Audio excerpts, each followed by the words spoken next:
इसके बाद वही माइक्रोवेव विंडो के बारे में, इलेक्ट्रिक नॉइज और वो माइक्रोवेव विंडो का यूज करते हैं। तो बेसिकली माइक्रोवेव विंडो डिस्कस कर चुके हैं, उसको इस तरह की डिस्कशन की जरूरत नहीं। Now the next topic and that will be our final topic in wireless communication system, the cellular. अब प्रॉपर अपने सेलुलर पर, ये तो जस्ट हमने रिव्यू किया वायरलेस कम्युनिकेशन सिस्टम्स का, कि बाकियों के बारे में भी नॉलेज होना चाहिए आपको।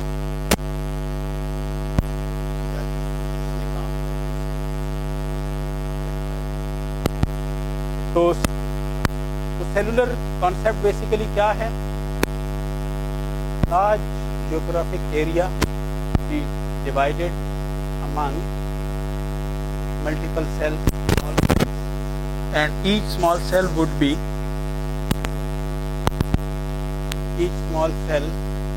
the coverage in would be provided by the base station or BTS.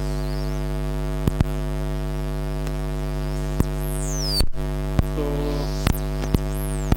और ख़ास तौर पर ये कम्युनिकेट जो इस वक्त GSM जो चल रहा है और AMP जो था, तो 900 मेगाहर्ट्ज़ की रेंज में ये UHF बैंड, और ये mobility program with the use of handover scheme. तो हैंड ओवर बहुत इंपॉर्टेंट है, क्योंकि अब डिफरेंट सेल्स होंगे, तो लाजमी बात है एक सेल को छोड़ के जब यूज़र दूसरे सेल में आएगा तो उसे दूसरे सेल को हैंड ओवर किया जाना चाहिए। तो एक सेलुलर सिस्टम में हमारे पास base station would be connected to the MSC and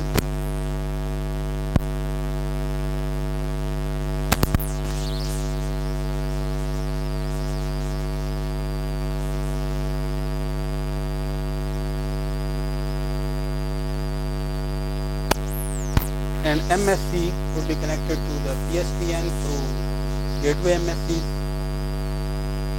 So, or multiple cells could make a network, cellular network. तो cellular coverage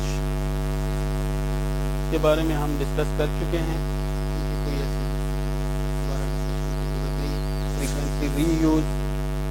frequency reuse basically transmitting power of each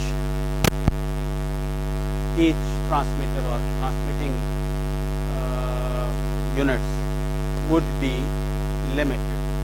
तो अगर वो limited होगी, the received power would be very very low at distant places from the transmitting antenna.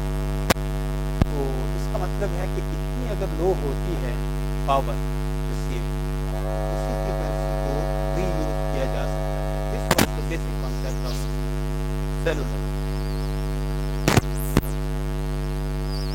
Hand of और hand over, तो the mobility can be made connected.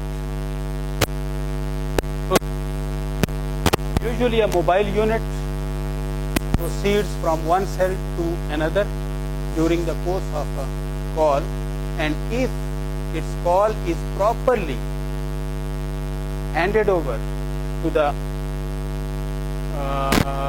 next base station or the next cell, so the process is known as the handover process, and the intelligent control system would be provided by the MS or MP.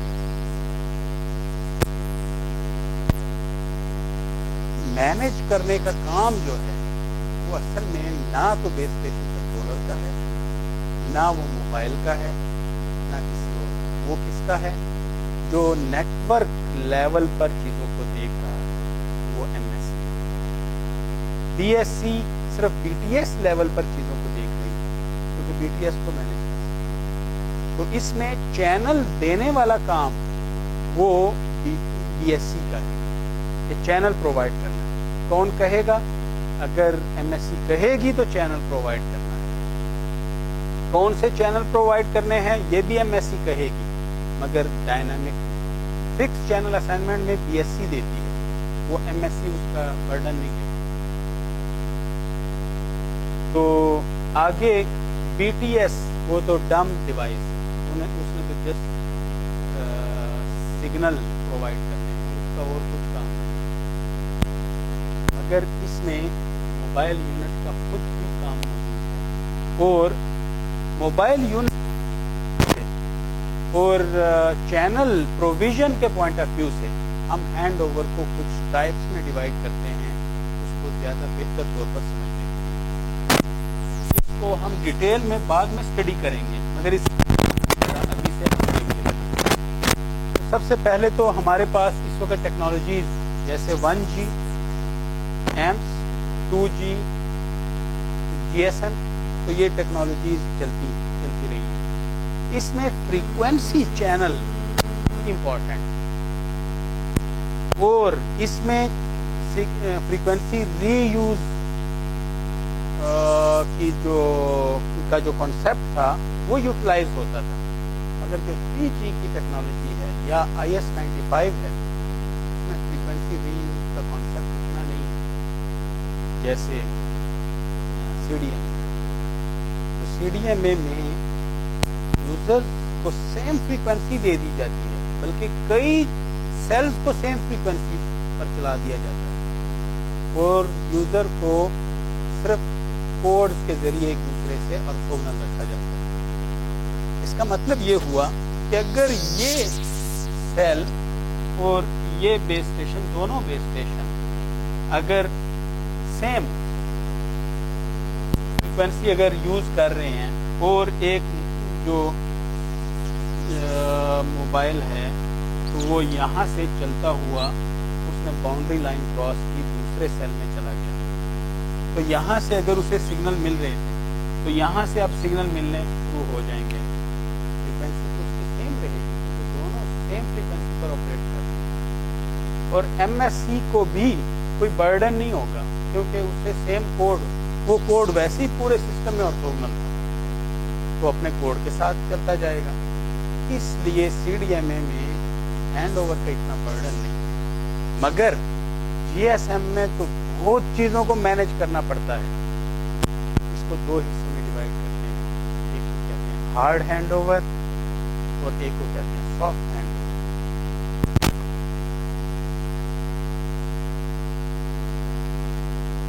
नहीं, BSc के अमूमन level, यानी BSc कोई 2, 3, 4 sales को वो control करते हैं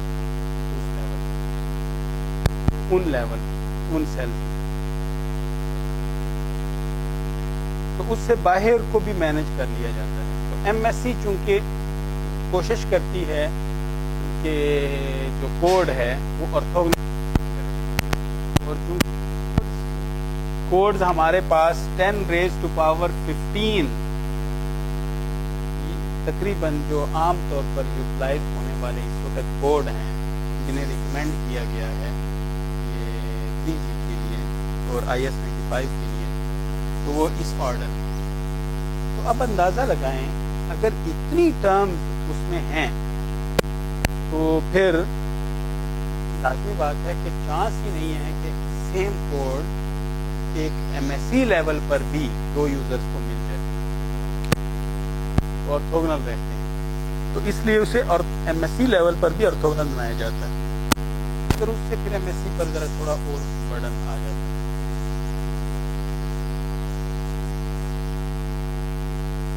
ये हम मल्टीपल एक्सेस इंटरफेरेंस, इसकी मैंने पहले बात की थी।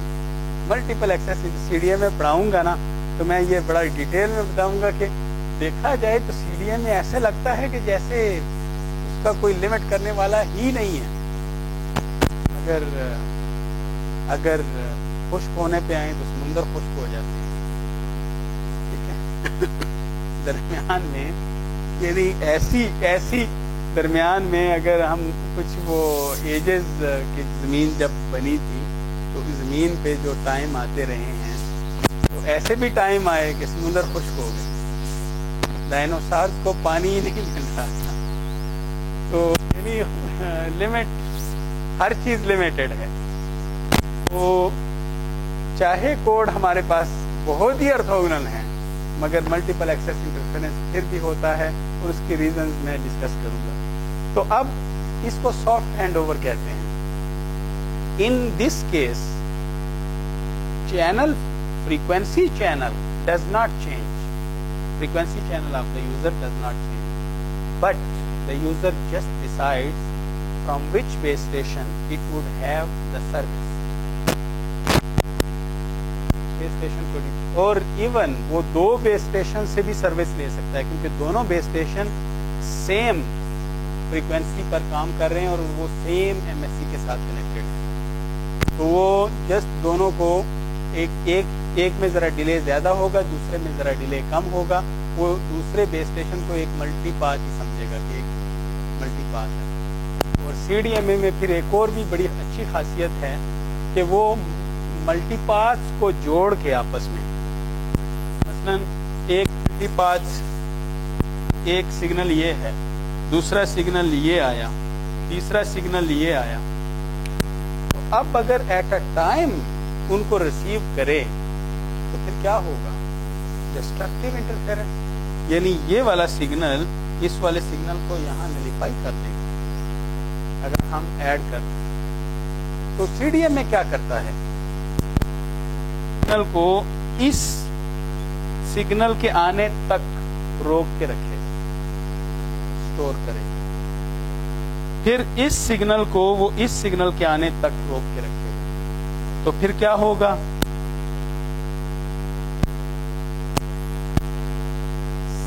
इन फेज आपस में एड अप होगा और इस तरह पावर को बढ़ा लेता है। इस मैकेनिज्म को रेक रिसीवर कहते हैं।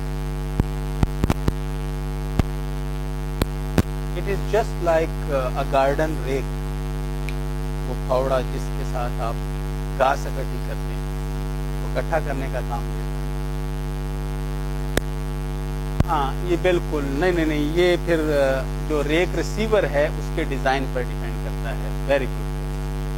तो IS 95 में 3 फिंगर रेक रिसीवर, यानी 3 सिग्नल्स को वो बारी बारी रिसीव करता था, तो एक टाइम के बाद, और तीसरा सिग्नल आखिरी होता था, और पिछले 2 सिग्नल उसने रोक के रखे होते। इसी तरह 3G में भी 3 finger rake receiver up to 5 finger rake receiver की एबिलिटी मौजूद।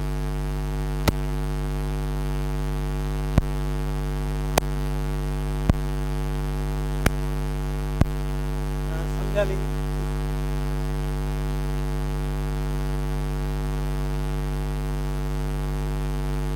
नहीं, 2 वेव इस तरह नहीं होती। मैं समझ गया हूँ आपको। मैं क्वेश्चन आपको मैं आंसर कर देता हूँ। देखिए, ये एक बेस स्टेशन है और ये मोबाइल यूनिट। एक सिग्नल तो ये हमें डायरेक्ट आया, अभी दूसरे दो सिग्नल्स का भी पता ही नहीं है कि वो कब आएंगे। ये सिग्नल मैंने इसको स्टोर कर दिया, इस सिग्नल, क्योंकि जस्ट सिग्नल को रिसीव करना है और कुछ भी काम नहीं है, यानी रिसीवर को एक्टिवेट कर दिया है। अब रिसीवर को दोबारा स्लीप मोड में ले गया, सिग्नल मैं नहीं रिसीव करना चाहता। थोड़ी देर के बाद ये वाला सिग्नल तो अब नहीं रहा, जो भी ये वाला सिग्नल और तमाम वो सिग्नल जो शॉर्टेस्ट पाथ वाले थे वो मैं रिसीव कर चुका हूँ। तो चूंकि वो एक ही टाइम वाले सिग्नल थे, मतलब है कि वो इन फेज भी थे, तो उनको जब मैंने उस टाइम पर रिसीव किया वो सारे मेरे पास कंबाइन हुए। एक और सिग्नल है जो एक बिल्डिंग है सामने, उससे टकरा के आना है, इसका और इसका डिले है, एक फेज डिले मौजूद है। अब ये वाला सिग्नल, ये सिग्नल जब भी आता है तो दोबारा अपने जो रिसीवर है उसको मैंने इस टाइम पर एक्टिवेट कर दिया, तो इस टाइम पे ये वाला सिग्नल वहां पर मौजूद था। और हो सकता है कि इधर एक और बिल्डिंग है जो उतना ही फासला रखती है और सेम डिले दोनों रखते हैं, तो ये दोनों सिग्नल इकट्ठे ऐड अप होके मुझे मिल गए दूसरे टाइम पर, तो अच्छी बात है। अब मैंने फिर रिसीवर को ऑफ कर दिया, फिर एक टाइम का इंतजार किया, अब कहीं और दूर के भी सिग्नल आ गए। अब मैं मजीद दूर के सिग्नल नहीं रखना चाहता। उसकी रीजन ये है, वरना फिर डाटा रेट कम हो जाएगा, क्योंकि मैं तो यही काम करता रहूंगा एक ही सिग्नल इकट्ठा करने के लिए। तो इसका मतलब रेक फिंगर्स कितनी हो सकती हैं? Up to the symbol duration. Symbol duration से बढ़ के आप रेक फिंगर नहीं ले सकते। तो सिंबल ड्यूरेशन असल में ये है जब तीनों सिग्नल आपस में ऐड होते हैं। तो फिर इसको मैं रोक के रखूंगा, इसको रोक के रखूंगा, और तीसरा जब आएगा तो उसको फिर इनमें ऐड कर दूंगा। ठीक है। तो मुझे यानी जब मैं तीसरा सिग्नल हासिल कर रहा हूं तो उस वक्त पिछले दो सिग्नल तो वो खत्म, वो तो गायब हो चुके हैं। कहां पर ड्रॉप?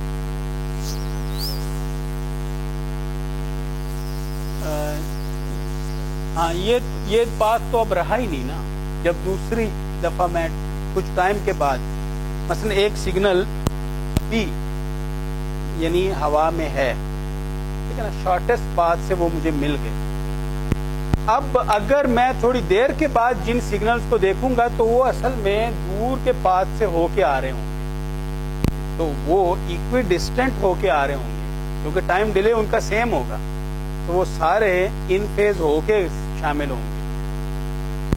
पिछला जो शॉर्टेस्ट पाथ वाले सिग्नल तो अब नहीं रहे। शॉर्टेस्ट पाथ वाला अगर किसी और तरफ से रिफ्लेक्शन होके आ रहा है तो अब उसमें भी तो इतना ही डिले आ गया जितना बाकी सिग्नल्स में है।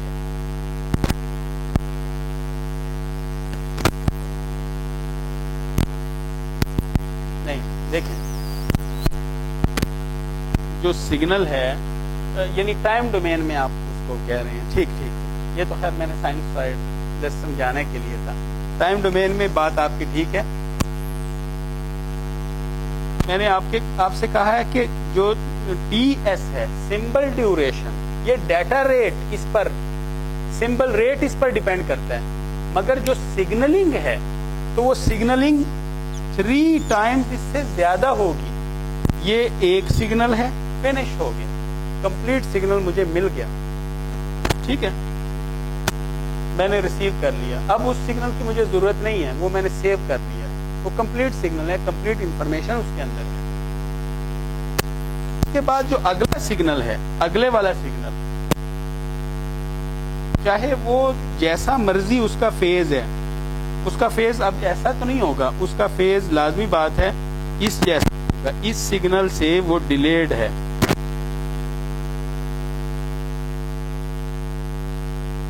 इस सिग्नल को डिले करके तो उसमें कंस्ट्रक्टिवली ऐड कर दूंगा।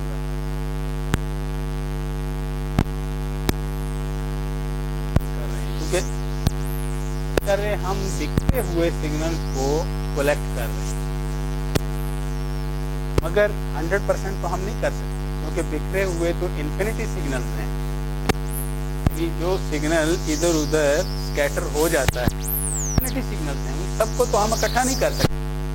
एटलीस्ट हम उसमें से सिग्निफिकेंट पावर को हम कलेक्ट कर लेते हैं। और इसके बाद जो बाकी डिलेड, मसलन अगर मैं बेस स्टेशन मोबाइल अपने उस पे सिग्नल चेक करूं, बेस स्टेशन समझ लें कि सिर्फ एक उसने पल्स भेज दी, इम्पल्स समझ लें भेज दी। अब वो इम्पल्स शॉर्टेस्ट पाथ से, तो मुझे जितना शॉर्टेस्ट पाथ का डिले है उस पर मुझे पहला सिग्नल के तौर पर वो मिलेगा।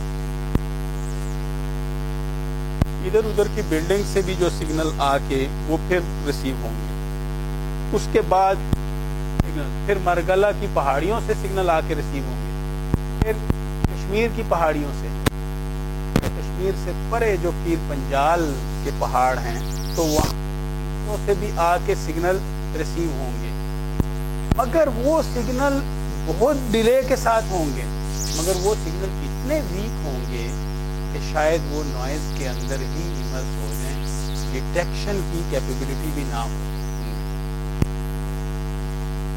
ये सिग्निफिकेंट पोर्शन कौन सा हुआ? जो शुरू के कुछ सिग्नल्स थे, क्योंकि वो सिग्निफिकेंट पावर के साथ थे। ठीक है, वो मेरे लिए इम्पोर्टेंट है। तो इसलिए रेक रिसीवर की उतना रखा जाता है जितना आपके उस टाइम, उस जगह, उस टेरेन में डिले मौजूद है। 6 माइक्रोसेकंड्स तक होता है ये नोटेड डिले, यानी 900 मेगाहर्ट्ज की फ्रीक्वेंसी है। ये डिले एरिया को लें, वहां 1 माइक्रोसेकंड से भी कम का डिले होता है, 0.5 माइक्रोसेकंड, 0.2 माइक्रोसेकंड। इसकी रीजन क्या है?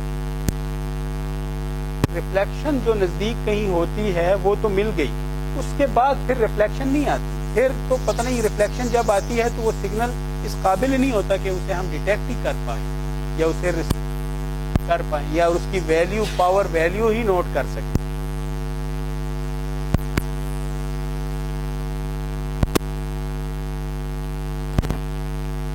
हिली एरिया में तो है ना, रूरल एरिया की हम बात करते हैं। जब भी हम रूरल एरिया की बात करते हैं उसके साथ वर्ड फ्लैट भी लगा देते हैं।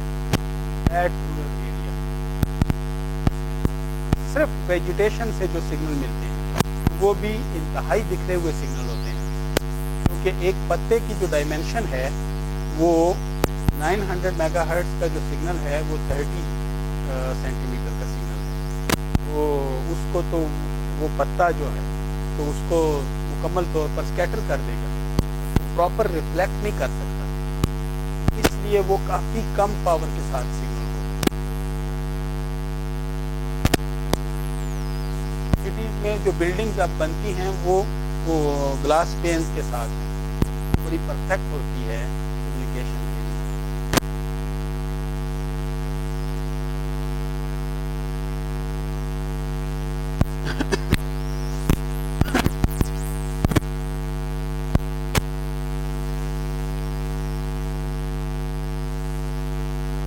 Mobile most of the time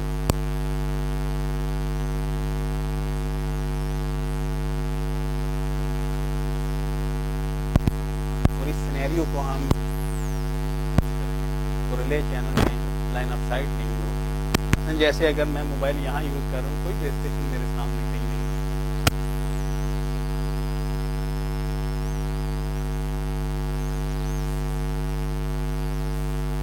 ये मिरर है।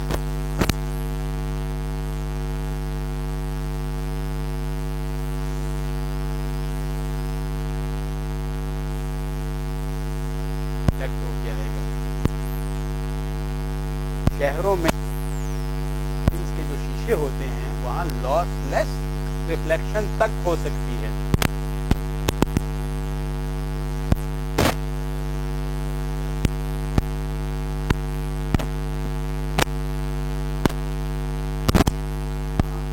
नहीं तो वहां लाइन ऑफ साइट होगी ना,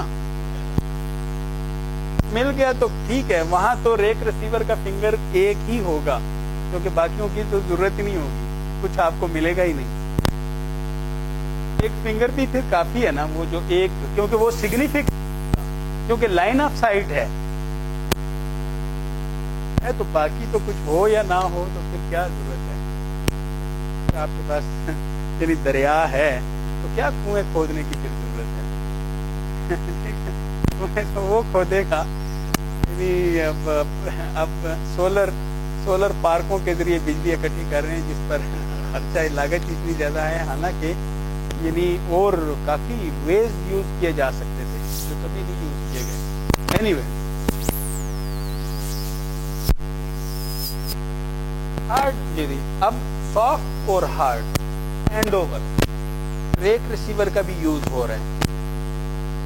सॉफ्ट फ्रीक्वेंसी चेंज नहीं हो रही, फ्रीक्वेंसी चैनल चेंज नहीं होता।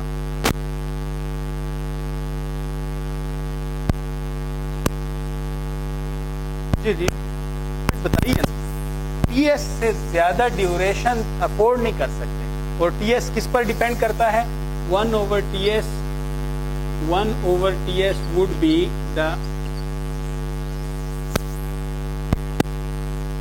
bond that we require।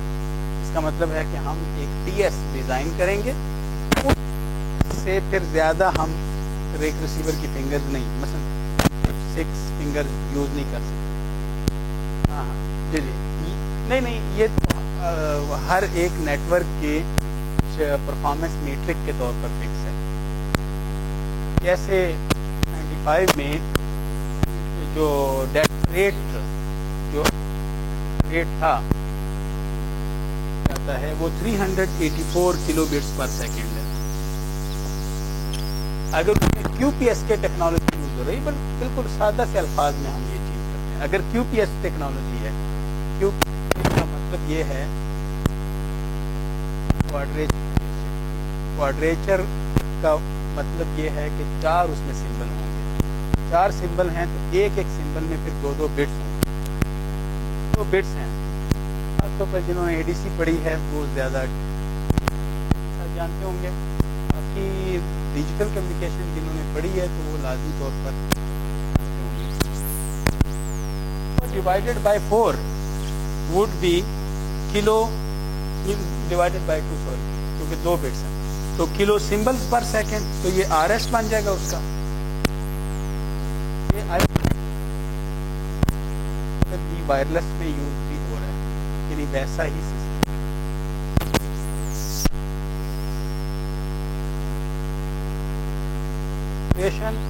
Over this RS would be the TS duration.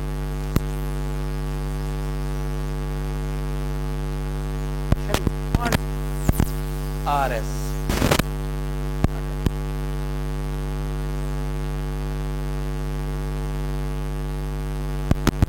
Trading के सेक्शन में बड़ा डिटेल के साथ स्टडी करेंगे, RS आप अचीव कर, चाहे सब कुछ परफेक्ट है, चीज परफेक्ट है, मसलन वाज़ा ही छोटा है, वहां से तो गफीर आ रहा है, इतना सा रखा हुआ है, तो जिस इतने यानी 2 जो दरवाजे से गुजर सकते हैं, जमे गफीर चाहे जितना मर्जी हो नहीं गुजर सकते हैं जितने दरवाजे से गुजरेंगे।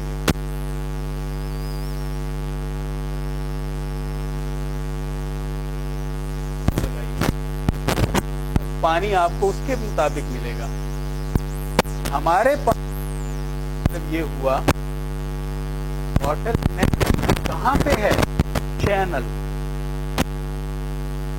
गुजरने नहीं देता, रेट को लिमिट करता है, तो चैनल की वो ये जो लिमिट कर देती है डेटा रेट, ये डिटेल के साथ स्टडी, ये सारी टेक्नोलॉजी उसी काम के लिए यूज हो रही है, चैनल को डिटेक्ट करवाने के लिए। तो रेक रिसीव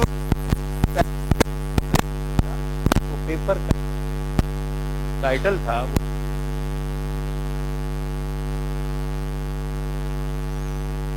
नेगेटिव, अच्छा वो डिस्ट्रक्टिव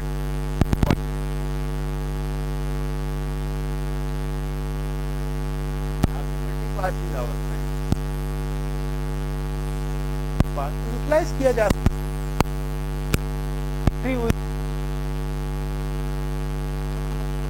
बाद में साबित किया, इनको यूटिलाइज किया जा सकता है।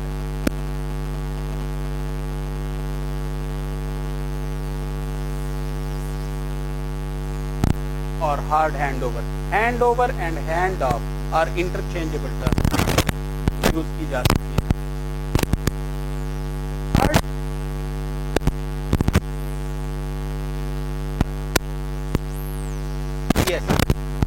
हमें देनी होगी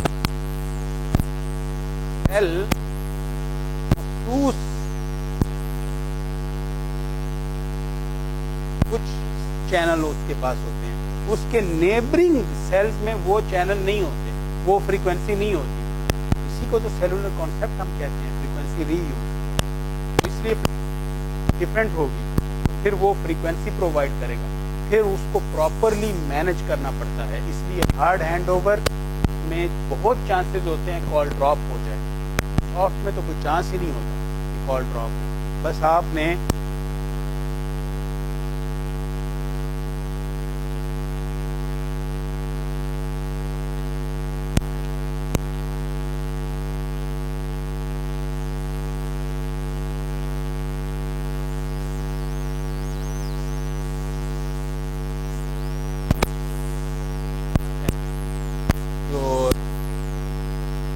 स्पेशलाइज्ड स्टैंडर्ड्स हैं, एम्प और GSM, 1G और 2G,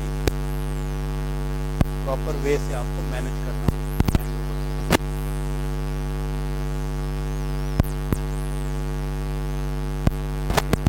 हार्ड हैंड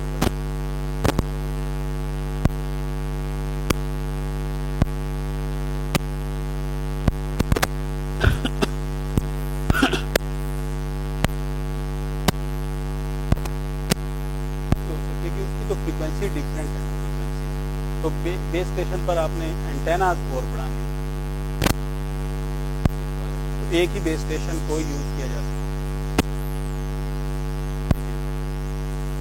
मगर मोबाइल में एक सेंसर होगा जो सेंस करेगा कि इस वक्त कौन सी टेक्नोलॉजी मौजूद है, वो उसी पर स्विच हो जाएगा। ये 3G जहाँ भी इस वक्त मिल रहा है, तो मोबाइल के अंदर हमारे सब मोबाइल जो इस वक्त आ रहे हैं उनमें कैपेबिलिटी कर सकते हैं। 3G की कवरेज नहीं होती, खुद ही वो 2G पर चल जाता है। यूरोपियन, तो अगर 3G आपने यूरोपियन लिया है तो 2G यूरोपियन पर जाएगा, GSM पर जाएगा। और अगर आपने अमेरिकन 3G लिया है 2000 S95 और एम्प्स के साथ,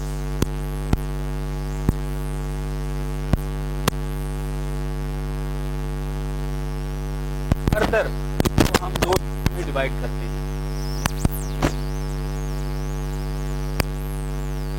हैंडओवर में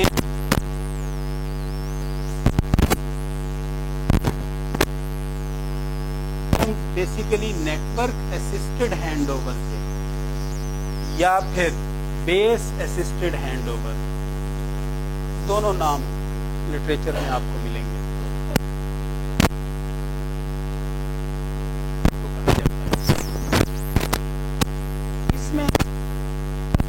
रोल बहुत कम था, उसमें करता था सिग्नल MSC को देता था मोबाइल के सिग्नल, मोबाइल से बार बार वो रीडिंग सी ने करना होता था या बेस स्टेशन कंट्रोलर में। मगर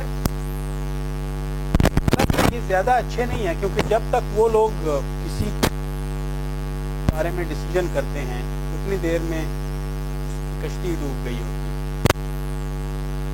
बात नहीं है, तो फिर डिसीजन दूर से नहीं होनी चाहिए। जो डूब रहा है उसे खुद डिसीजन करना चाहिए। तो जिस स्टॉप हो रही है, तो इसलिए उसके बाद की जो टेक्नोलॉजी आई है तो वो मैहो यानी मोबाइल असिस्टेड हैंड। मोबाइल अपने सिग्नल्स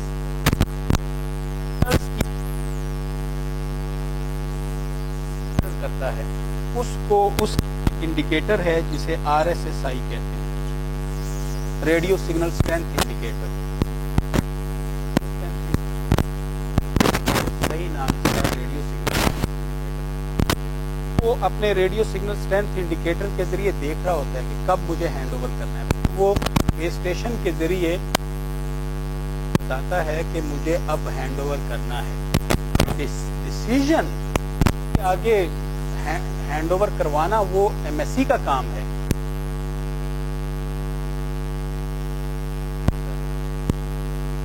ये कम से कम यूज होता है क्योंकि मोबाइल प्रॉपर वे से बताता है। क्योंकि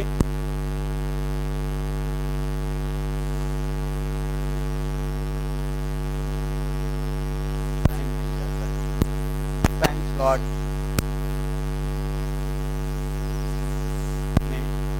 कोई और काम नहीं करना होगा, काफी टाइम है उसे डिसाइड करने में।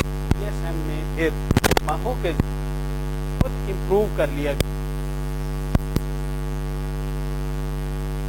डेल्टा बाद में हम इसको डिस्कस करेंगे कि डेल्टा क्या चीज है।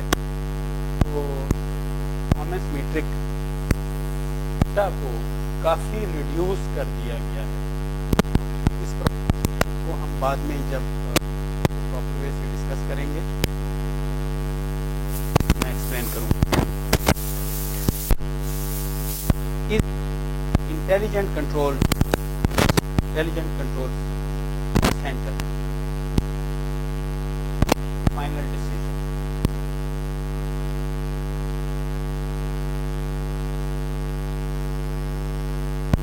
और चीजों पर हर चीज बड़ी परफेक्ट हो रही है, अगर आगे अगले बेस स्टेशन के पास चैनल ही नहीं है, पेयर ही नहीं है, फिर भी बाकी हम डेल्टा को भी अच्छा कर, तो आगे अनयूज पेयर ही नहीं है तो फिर ऑल ड्रॉप। तो कम कुछ परसेंटेज वो हैंड ओवर के लिए वो रखते हैं, यानी जो परफॉर्मेंस ओरिएंटेड कंपनीज होती हैं, तो हैंड ओवर इसी तरह ही है।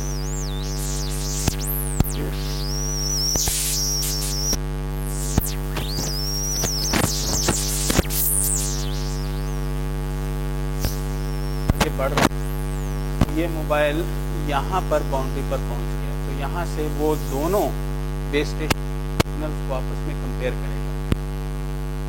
ये सिग्नल्स अब BS2 के सिग्नल्स अगर स्ट्रांग होंगे देगा हैंड ओवर, फिर एक खास आगे भेज देगा।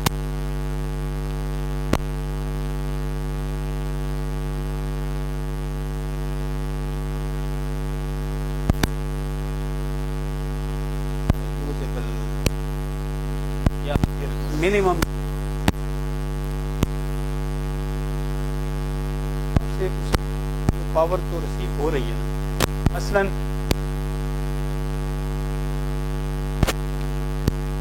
आज हैंडओवर को डिटेल में बता, जो हमने बाद में लगाना है इस पर भी, ताकि ये सस्पेंस ही खत्म हो जाए। जैसे कि इस वक्त जैसे हमारे पास दो बेस स्टेशन हमें नजर आ रहे हैं, मैं इनको एक्सेस के तौर पर ही ले लेता हूँ।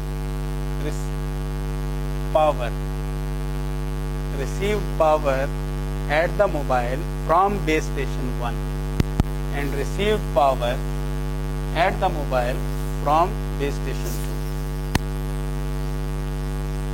लीनियर स्केल हम ज्यादा नॉन लीनियर स्केल यूज करेंगे, यानी DBM में या DBW में पावर। दोनों बेस स्टेशन के दरमियान सेपरेशन डिस्टेंस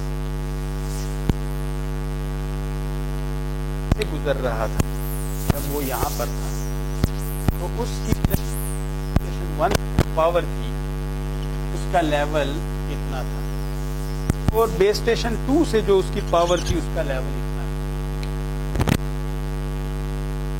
यानी कि ये -40 dBm था और ये -120 dBm या -140 dBm।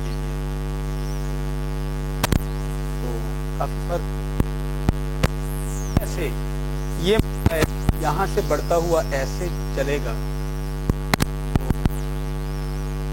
उसकी बेस स्टेशन 1 से पावर रिड्यूस हो जाएगी, मगर बेस स्टेशन 2 से जो उसे पावर रिसीव हो रही है वो बढ़ती जाएगी। ये तो ठीक है।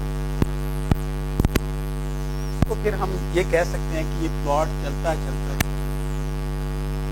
स्टेशन 2 के पहुंचेगा, बेस स्टेशन 1 से जो पावर उसे मिल रही है वो यहाँ शायद -150 dBm पे आ चुकी होगी या 140 पर ही आ चुकी होगी, ठीक है।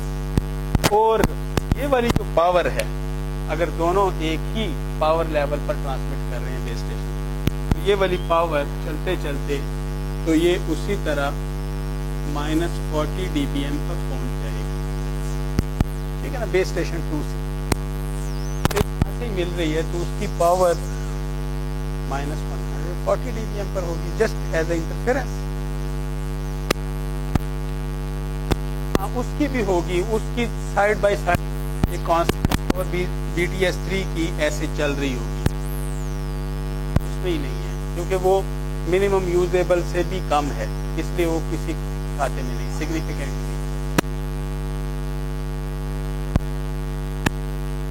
यानी वो तो किसी भी पर जो सिग्नल्स हैं उनको चेक करने की कैपेबिलिटी रखता है कोई भी मोबाइल, क्योंकि एंटेना जो वो मल्टी बैंड एंटेना अमूमन होता है, वो बड़ी बैंडविड्थ एंटेना होता है, एटलीस्ट जितनी GSM की बैंडविड्थ है। ट्राई बैंड एंटेना वो पूरे GSM की बैंडविड्थ, मगर GSM में से वो एक छोटी सी 200 किलोहर्ट्ज की बैंडविड्थ को यूटिलाइज करता है। तो सिग्नल तो सारे रिसीव होते हैं, उसमें से फिर उसने आगे फिल्टर लगाया होता है। कौन सा फिल्टर? इसमें से उसने सिर्फ अपना 200 किलोहर्ट्ज को ही पास करना है। अगर वो उसका एक बैंक वो कई यानी वो सिग्नल तो वो नोट कर सकता है कि किस फ्रीक्वेंसी की कितनी कितनी सिग्नल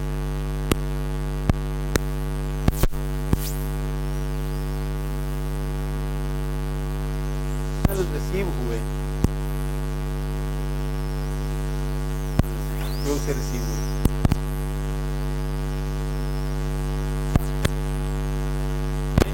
उसने सारे सिग्नल रोक दिए, इन सिग्नल्स को उसने पास कर दिया, फिर उसको सिग्नल असल में के आगे बल्कि उसको ये मिल रहे हैं, ठीक है। ये फ्रीक्वेंसी सब फ्रीक्वेंसी की पावर को मॉनिटर करना उसके बस में है। स्विच का है किसी जब उसको MSC कहेगी नहीं ये फिल्टर नहीं यूज करना, अब तुम्हारी ये फ्रीक्वेंसी नहीं है ऑपरेट करने की, तो तुमने रिसेप्शन अपनी और यहां से बैंड पास करते हैं, फिर ये रिसीव करना है कि चैनल को वो स्विच कर सकता है। क्लियर हो गया पॉइंट आपका? तो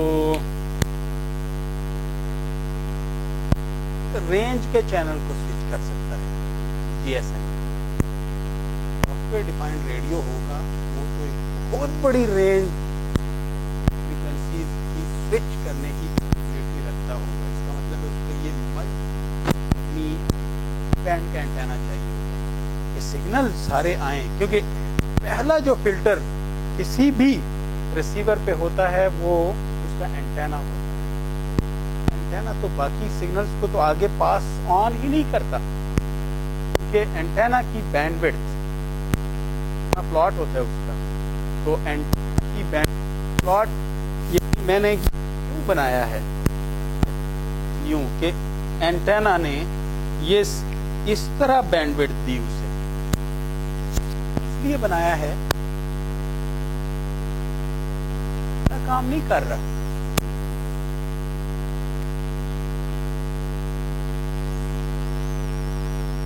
ये बेसिकली एंटेना की इनएफिशिएंसी है फॉर दैट फ्रीक्वेंसी। ये एंटेना किस फ्रीक्वेंसी के लिए ज्यादा बेहतर काम कर रहा है?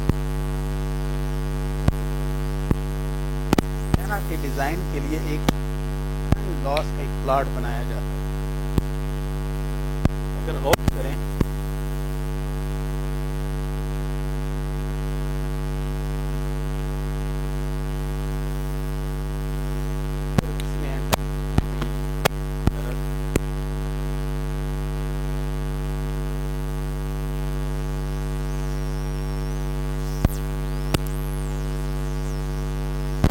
इसका मतलब है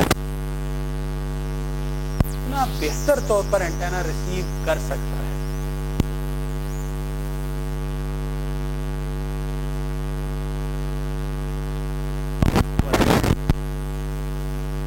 हाफ पावर जहां पर आती है पावर 3 dB, तो इससे अगर 3 dB हम नीचे उतरे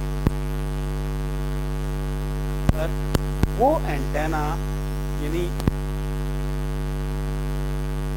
एंटेना हाफ पावर रिसीव कर सकता है किसी भी सिग्नल, यानी फुल पावर केपेबल होती है फ्रीक्वेंसी पर, मगर वो एंटेना आधी पावर रिसीव करने की कैपेबिलिटी ही नहीं रखता, और एंटेना को इस फ्रीक्वेंसी पर यूज किया जाए कुछ भी रिसीव करने की कैपेबिलिटी नहीं रखता, सारा का सारा उसके लिए अटेन्युएशन है। एंटेना पहला फिल्टर है।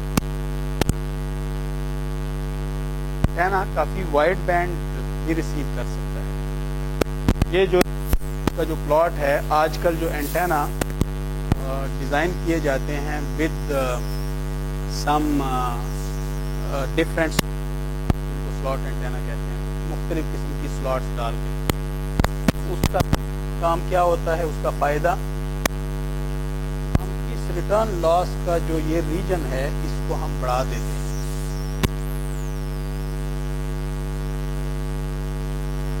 के लिए यूटिलाइज किया जा सकता है ना। मल्टीपल बैंड होते हैं, मसलन एक बैंडविड्थ उसने यहाँ दी, अगली बैंडविड्थ चाहे जरा कम यानी ज्यादा रिटर्न लॉस के साथ, रिटर्न लॉस जितनी बात है, रिटर्न लॉस का मतलब ये ना वापस हवाले कर देता है, पीछे भेज देता है, यानी वो उसको एब्जॉर्ब नहीं करता।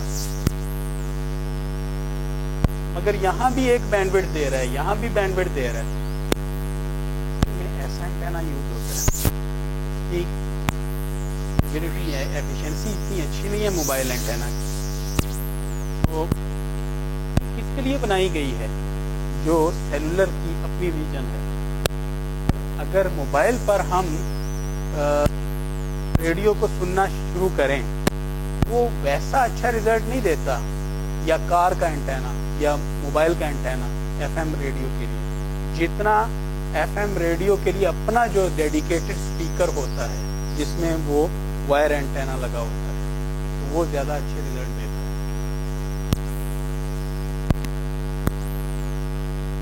एंटेना बन जाता है। तो हमारे पास है, इसलिए यानी फ्रीक्वेंसी की सिग्नल स्ट्रेंथ को मेजर किया जा सकता है। इस वक्त हम ये दो सिग्नल मेजर कर रहे हैं। मोबाइल अब दोनों की पावर बराबर होगी, इसका मतलब है कि वो देखेगा मैं बाउंड्री पर आ गया, तो वो आएगा। लेट्स से कि यहाँ पर जो सिग्नल पावर का जो लेवल है वो -80 dBm। हर मोबाइल का एक सेंसिटिविटी लेवल होता है, जो पहले दिन मैंने आपको बताया था। कितना होता है मोबाइल का आमतौर पर, बड़ा एक्सप्लेन किया था मैंने।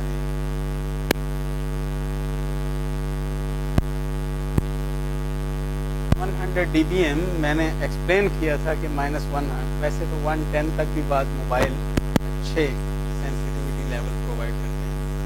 -100 तकरीबन ऑर्डिनरी हर मोबाइल का लिया जाता है।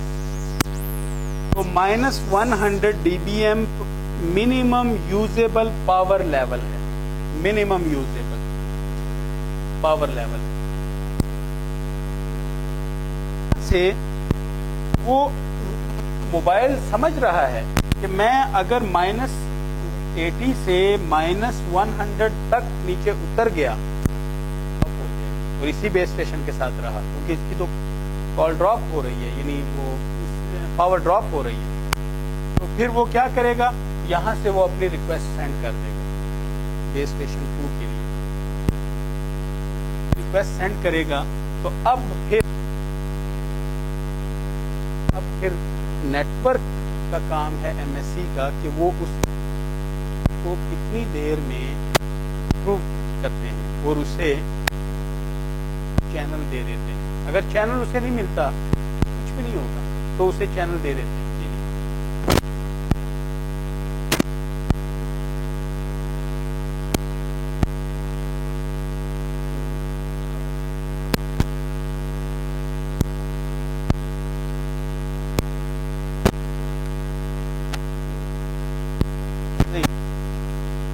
वॉइस की मैं बात कर रहा हूँ।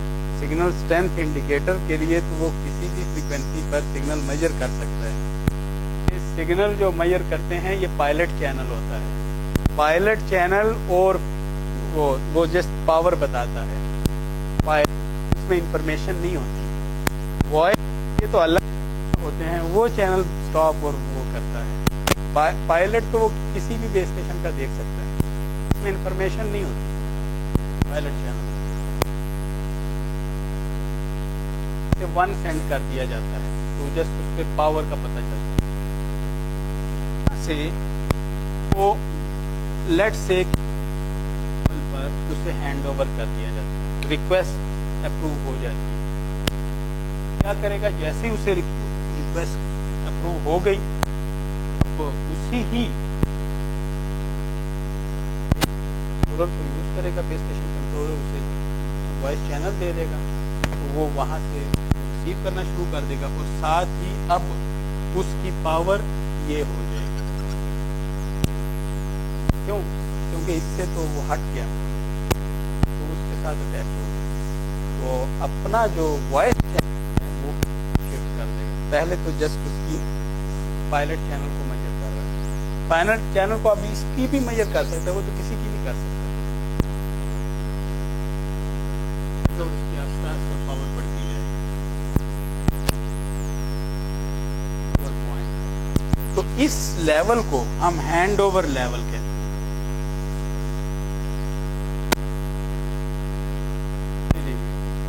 और ये जो थ्रेशोल्ड है ये मिनिमम यूजेबल पावर लेवल या सेंसिटिविटी लेवल, तो जो डिफरेंस है दोनों के दरमियान इसे डेल्टा कहा जाता है। तो डेल्टा बेसिकली क्या हुआ, delta would be in dB. तो ये क्या है, हैंड ओवर लेवल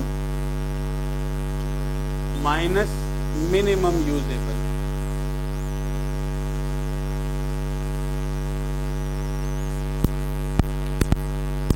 को हम ऐसे भी लिख सकते हैं, delta in dB would be equal to P R handover minus B R minimum. ये चाहे डीबीएम में हो, डीबीडब्ल्यू में हो, कोई फर्क नहीं पड़ता। डीबी नहीं हो सकती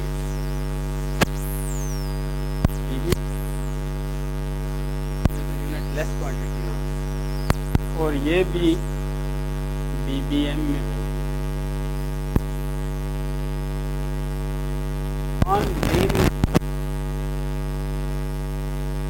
इसको लीनियर फार्मूला बनाएं, equal to P R at handover bye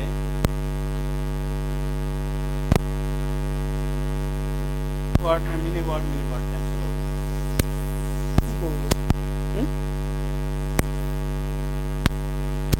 इसकी सिग्निफिकेंस इसकी ये है, ज्यादा हो आपके ख्याल से फायदा है, इस हद तक फायदा है कि कॉल ड्रॉप होने के चांसेस कम हो जाएंगे, मगर उसका नुकसान ये है कि आप गायब हो जाएगी, कि आपने यानी मिनिमम यूजेबल बड़ा आगे आना था और आपने पहले ही से हैंड ओवर कर दिया। इसका मतलब है बेस स्टेशन को क्रीप बनाना होगा, आपको एक ऐसा रीजन बड़ा सा देना होगा बीच में, इसमें दोनों की बहुत ज्यादा पावर मिल रही है, ओवरलैपिंग रीजन।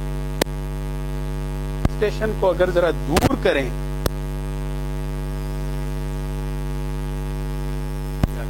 जो पुराने सिस्टम थे एम्प्स, तो उसमें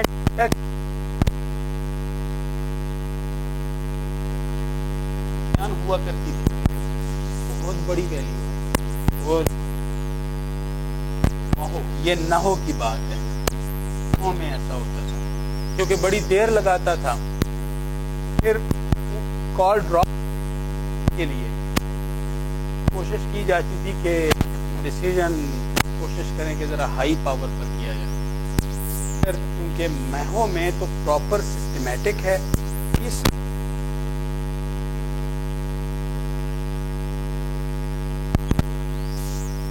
0 dB अगर डेल्टा हो जाए, इसका क्या, एन टाइम पे जब कश्ती डूब रही थी उस वक्त दूसरी कश्ती बचाने आ गई। ये प्रॉपर हैंड ओवर। अगर इम्प्रॉपर हैंड ओवर हो ना हो तो फिर क्या होगा, ये आपसे पूछा जा सकता है किसी भी एग्जाम में। तो ये यानी यहाँ से आगे यहाँ पर चला गया, यहाँ पर अगर हैंडओवर उसे कर भी दिया जाए, उसे दे दीजिए, कॉल तो ड्रॉप हो चुकी है, ठीक है ना, उसका कनेक्शन तो लूज हो गया है, उससे वॉइस चैनल की अब जरूरत ही नहीं रही।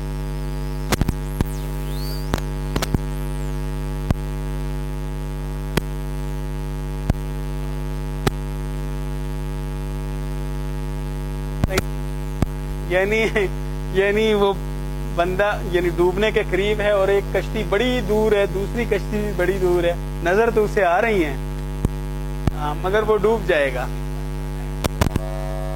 हैंड ओवर की रिक्वेस्ट तो वो करेगा, मगर यानी उसे दी तो क्या है,